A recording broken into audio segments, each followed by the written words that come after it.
انسانی جسم دنیا کی پیچیدہ ترین مشین ہے، موسٹ کمپلیکیٹڈ سٹرکچر.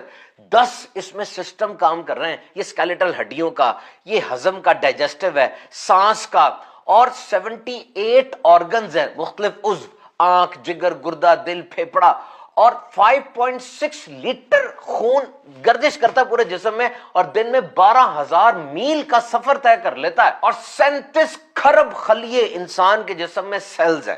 عرب میڈیکل سائنس کی ساری تاریخ اور ساری تحقیقات پڑھ کے دیکھ لیجئے، روزہ ان سب کو ریفریش کر دیتا ہے، تازہ کر کے ساری صفائی کر دیتا ہے. اب دیکھیے نا، کھانے کا ہضم ہونا، ڈائجیشن، یہ بڑا اہم کام ہے. جب آپ کھانا کھاتے ہیں تو پیٹ میں مشین چلنا شروع ہو جاتی ہے. ایملیس، لائپیس، بائل، گیسٹرک جوس، سارے انزائمز آتے ہیں اور کھانے کو ڈائجسٹ کرتے ہیں، ہضم کرتے ہیں. اور اس وقت چونکہ کام ہو رہا ہے پیٹ میں، خون کا دباؤ بھی پیٹ کی طرف ہو جاتا ہے، اور پیٹ کو پھر بھی پورا خون نہیں ملتا، وہ تھوڑا سا ادھر ادھر سے چرا بھی لیتا ہے، کیونکہ یہاں کام ہو رہا ہے. جس طرح جب انسان کو غصہ آتا ہے نا، تو خون کا بہاؤ وہ ہاتھوں کی طرف ہو جاتا ہے، کیونکہ ہو سکتا ہے وہ ہاتھ کو استعمال کرنا پڑے. اور یہ مشین تو سارا دن ہی چلتی رہتی ہے، لیکن روزے کے دوران یہ مشین رک گئی، پیٹ میں کھانا نہیں ہے، تو دماغ کو اب موقع مل گیا کئی دوسرے کام کرنے کا، اور وہ طاقت جو یہاں لگ رہی تھی اب وہ دیگر کاموں کی طرف لگے گی، جس میں ایک اہم ترین کام وہ ڈی ٹاکسیفیکیشن ہے،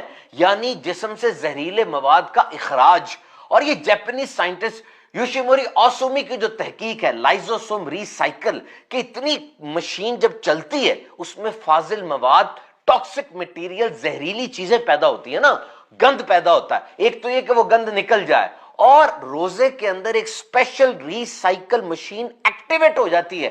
اور وہ کیا کہ یہ فاضل اور گندا مواد یہ فائدہ مند چیز میں تبدیل ہو جاتا ہے. اور ویب ایم ڈی میں پبلش ایک آرٹیکل کے مطابق یہ جو ڈسپلنڈ ہنگر ہے، نظم و ضبط کے ساتھ، کہ ذہن بنا ہوا ہے صبح کھاؤں گا، پھر پیک آورز میں بھوکا رہوں گا، پھر آخر میں کھاؤں گا، اس حالت میں جسم میں جو خون گردش کر رہا ہے نا آپ کا، اس میں گند کم سے کم ہے، صاف خون گردش کر رہا ہے. اور یہ صاف خون کی سپلائی جب برین کو ملتی ہے، کلینر تھاٹس، بیٹر میموری اور انکریز شارپنس، یعنی پریشان کن نہیں بلکہ اچھی سوچیں آئیں گی، میموری، یادداشت تیز ہوگی، اور انسان کی کریٹیوٹی کچھ نیا سوچنے کا اس کو ملے گا. اور یہ تو بالکل کلیئر ہے کہ روزے میں انسان کے اندر برداشت پیدا ہوتی ہے، فوکس اور مائنڈفلنس.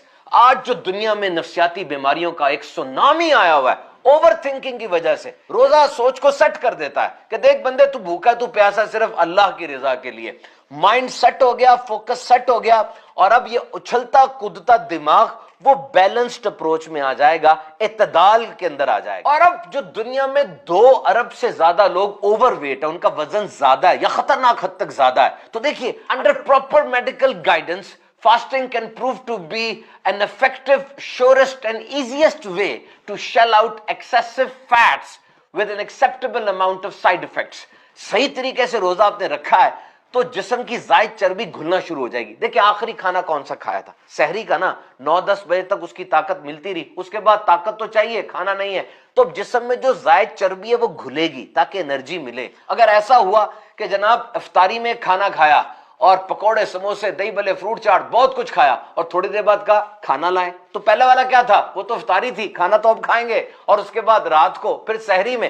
یعنی سحری میں اس لیے زیادہ کھا رہے ہیں کہ سارا دن بھوکا رہنا ہے، اور افطاری میں زیادہ کیوں کھا رہے ہیں کہ جی سارا دن بھوکے رہے ہیں. تو اگر اس طرح کریں گے تو ڈیزائربل ویٹ لاس نہیں بلکہ انڈیزائربل ویٹ گین ہو جائے گا، وزن کم نہیں بلکہ وزن زیادہ ہو جائے گا. تو واقعتاً یہ neuro protective, cardio protective, brain protective, پورے جسم کے ایک ایک عضو کی، اور واقعی روزے میں تو شفا ہے.